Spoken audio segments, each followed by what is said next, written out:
What is going on, guys? It's Yoji. If you are looking for a Netflix viable, fast map clearing build to speed through maps with magic find mid-tier maps, Kinetic Blast is the build to go for. Kinetic Blast annihilates even the largest packs of monsters with one single blast while moving at crazy speed. Since most damage comes from Abyss Jewels, you can stack item quantity and rarity fairly easily, which makes it great for generating currency. It is also really fun, smooth and easy to play while watching Netflix, and levels up into the 90s and higher very fast and effectively. In fact, this is one of the more popular mapping builds in this meta and for a while now. For how to level the build as an actual one-day character, I will refer you to the video I made about my leveling setup. Check the video description for a link. For the passive tree, I chose to stick to the Ranger, Duelist and Shadow areas of the tree to get the needed crit, elemental penetration from forces of nature and primeval force, and an actually decent amount of life, because I did not want this to be the usual 2.5k life softcore magic finder, but an actual character that you can even push to higher levels without dying all the time. Picking up acrobatics and phase acrobatics further helps with survivability. Make sure to grab one mana leech node for sustain and point blank to aid single target when needed. Druidic Rite and Primal Spirit are a must to help smooth out the gameplay with better Flask charge sustain. Further, Heartseeker, Herbalism and Survivalist allow me to use the Inspired Learning unique jewel, which is basically a baby headhunter. It is by no means required, but very fun to use, and speeds up the clear whenever you get a lucky haste or speed mod. For all other jewel sockets, get a Searching Eye Abyssal Jewel with as many flat added elemental damage to attacks and wand attacks as you can get, with some life or attack speed here and there. This is what will make up the main portion of your damage, together with your auras. Deadeye is the ascendancy I went for. For leveling, first I picked up Tailwind for extra speed. It makes early leveling really smooth and fast. Far shot and endless munitions. The AoE and extra projectile are a huge boost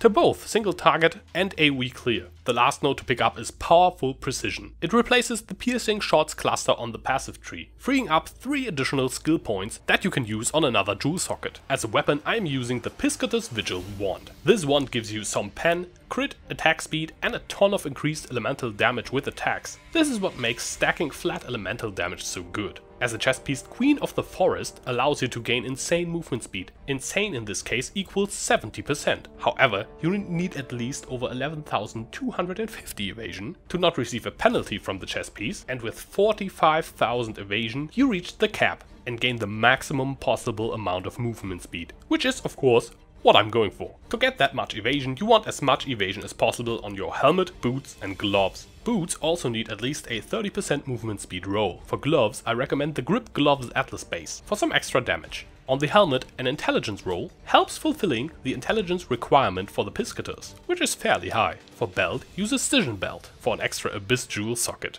On a belt, Flask duration, reduced Flask charges used, are both great rolls, as is elemental damage with attack skills. Rings should have as much added flat elemental damage as possible, and /or elemental damage with attack skills. Try to use the Opal Ring base if you can afford those. On the amulet, you can get some extra intelligence if needed, as well as elemental damage with attacks, added lightning or cold damage to attacks, and maybe some crit multiplier. For shield, I personally prefer using Lycosidae, because it makes your crits extremely consistent, which makes clearing packs very reliable and smoothes out mapping a lot. Other good options are the Ashes Mirror for insane amounts of added lightning while clearing, or just a rare shield with movement speed implicit and high evasion. On top of the mentioned stats, all rare gear pieces should have as much maximum life and resists as possible, so you can cap out your elemental resistances and have around 5,000 life. Some uniques you can consider using in those slots are Itsiri's Stab for the boots and Devoter's Devotion for the helmet. The best helmet chance for this build would be Kinetic Blast has a chance for additional explosions, or Kinetic Blast Area. Boots should be enchanted with Leech if you killed recently, for some extra sustain. For Flasks, I am running an instant Divine Flask of Heat for freeze removal. I found that combined with the Brine King Pantheon is actually fine to counteract freezes. A Diamond Flask of Warding to remove curses and give me some consistent crits. A Silver Flask of Staunching for bleed removal and Onslaught for more speed. A Quicksilver Flask of Adrenaline for maximum speed. And a Chemist's Jade Flask of Reflexes to cap out the Queen of the Forest movement speed. make sure to always have these flasks running while mapping. For Pantheon, as mentioned, I use the Brine King for some stun lock protection and to help against freezing. Also it makes chilled ground less annoying, and Soul of Shakira to be poison immune is what I prefer to use, but you can use whatever minor Pantheon you like.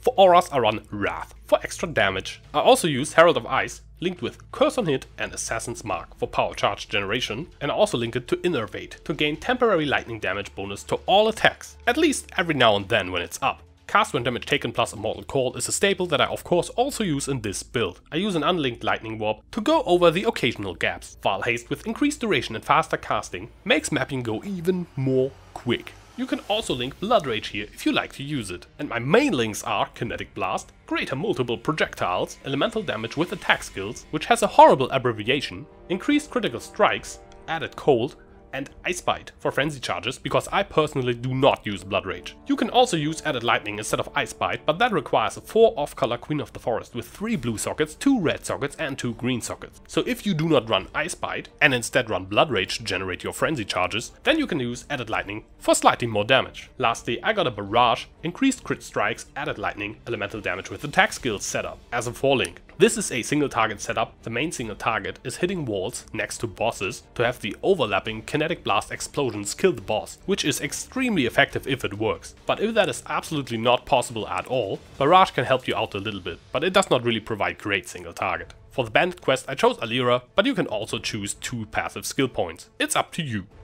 This is my main Kinetic Blast setup, which I find a ton of fun to play in SSF at the moment. You can start adding more and more magic fine gear to this build as you go, replacing the necklace with a Bisco's collar, replacing the belt with a Bisco's leash, replacing the gloves with Sadamas Touch, replacing the rings with some good Venturous Gambles, and so on. In general what I do is I add some magic find gear pieces and see which content I still can clear comfortably. Then I add more and more magic find as I go and see what tiers of map I can still comfortably run, until I find a middle ground that I enjoy running that also provides good amount of wealth and currency to me. I hope you will enjoy this build as much as I did. Subscribe for more Path of Exile content. I'm Yoji, and I will see you soon.